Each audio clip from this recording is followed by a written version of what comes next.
അൻപതാമത്തെ ഭാഗത്തിൽ സാമൂഹ്യവൽക്കരണം, പരിസ്ഥിതിയും പാരമ്പര്യവും എന്ന 2 ടോപ്പിക്കാണ് എടുത്തത്.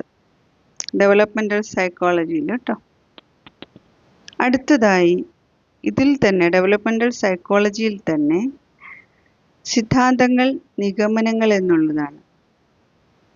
മനുഷ്യ പ്രകൃതിയെക്കുറിച്ച് ഓരോ റിസർച്ചറും ഓരോ ഗവേഷകനും വ്യത്യസ്തമായ സിദ്ധാന്തങ്ങളാണ് കണ്ടുപിടിക്കാറുള്ളത്. ഇവയോരോന്നും യാഥാർത്ഥ്യവുമായി എത്രത്തോളം ബന്ധപ്പെട്ടിരിക്കുന്നു എന്ന് അറിയേണ്ടതുണ്ട്. അതിനാൽ പരസ്പര വിരുദ്ധങ്ങളായ സിദ്ധാന്തങ്ങളെക്കുറിച്ച് മനസ്സിലാക്കേണ്ടത് നമ്മുടെ കാഴ്ചപ്പാട് വിപുലമാക്കുന്നതിന് ആവശ്യമാണ്. പഠന സിദ്ധാന്തങ്ങൾ. ഈ സിദ്ധാന്തങ്ങൾ മനുഷ്യപ്രകൃതിയെക്കുറിച്ചുള്ള വളരെ യാന്ത്രികവും നിയതവുമായ ധാരണയിൽ നിന്ന് ഊന്നിയവയാണ്.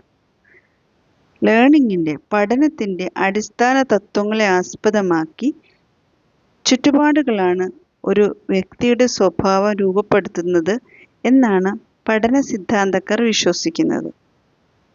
മുൻപ് ഞാൻ ക്ലാസിക് കണ്ടീഷനിങ്ങിനെ കുറിച്ച് ചെറുതായി ഒന്ന് സൂചിപ്പിച്ചിരുന്നു. എന്നാൽ ഡെവലപ്മെൻ്റൽ സൈക്കോളജിയിൽ ക്ലാസിക്കൽ കണ്ടീഷനിങ്ങിൽ നിഷ്പക്ഷമായ, ന്യൂട്രലായ ഒരു ഡിമാൻഡ്, ചോദനം, ഞാൻ അന്ന് പറഞ്ഞിരുന്നത് ബെല്ല്, കേവലമായ അൺകണ്ടീഷൻഡ് ഒരു ചോദനം, അതായത് നായ്ക്ക് ബെല്ലടിക്കുമ്പോൾ ഫുഡ് കിട്ടുന്നതായിട്ട് മുൻപുള്ള എപ്പിസോഡിൽ ഭാഗത്ത് പറഞ്ഞിരുന്നു. അപ്പോൾ ആ ചോദനം എന്ന് പറയുന്ന ഡിമാൻഡ് എന്ന് പറയുന്നത് ബെല്ലും ആഹാരവും, ഇത് ജോഡി ചേർത്ത് അവതരിപ്പിക്കുകയാണ് ക്ലാസിക്കൽ കണ്ടീഷനിങ്ങിൽ.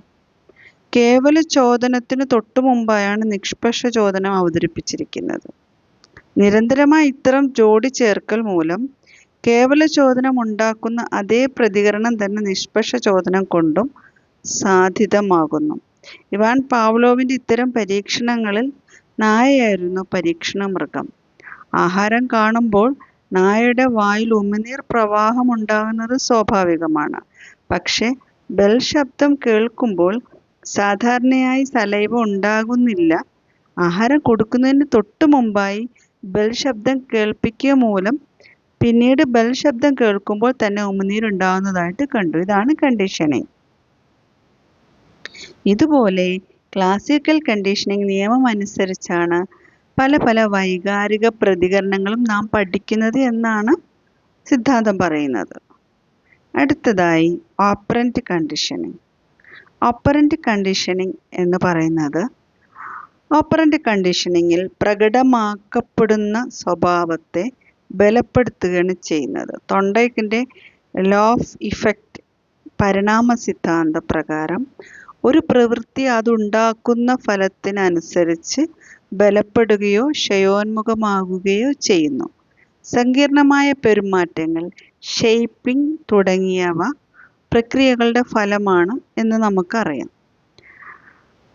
അതായത് അഭിലഷണീയമായ ഒരു പ്രവൃത്തി, ആ പ്രവൃത്തിയോ സ്വഭാവമോ ഏതുമാകട്ടെ, ഇത് സ്വായത്തമാക്കുന്നതിന് മുന്നോടിയായി ഇതിനോട് ബന്ധപ്പെട്ട് ഇതിലേക്ക് നയിക്കുന്ന പല പെരുമാറ്റങ്ങളും കുഞ്ഞുങ്ങൾ കാണിക്കാറുണ്ട്.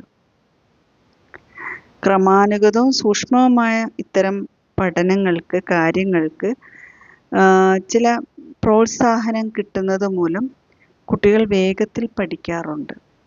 ഇതാണ് ഓപ്പറൻ്റ് കണ്ടീഷനിങ്. ഇതിൻ്റെ ഡീറ്റെയിൽ ആയിട്ട് ഞാൻ മുൻ ഭാഗത്ത് സംസാരിച്ചിട്ടുണ്ട്.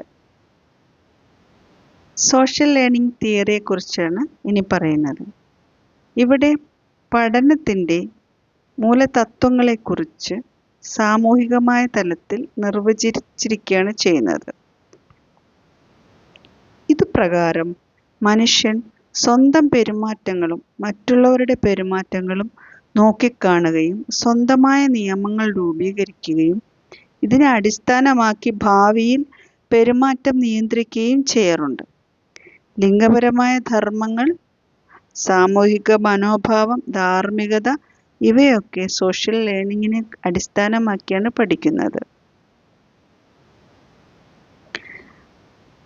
അടുത്തതായി ഇൻഫർമേഷൻ പ്രോസസ്സിംഗ് തിയറിയാണ്. അത് അടുത്ത ഭാഗത്ത് സംസാരിക്കാം.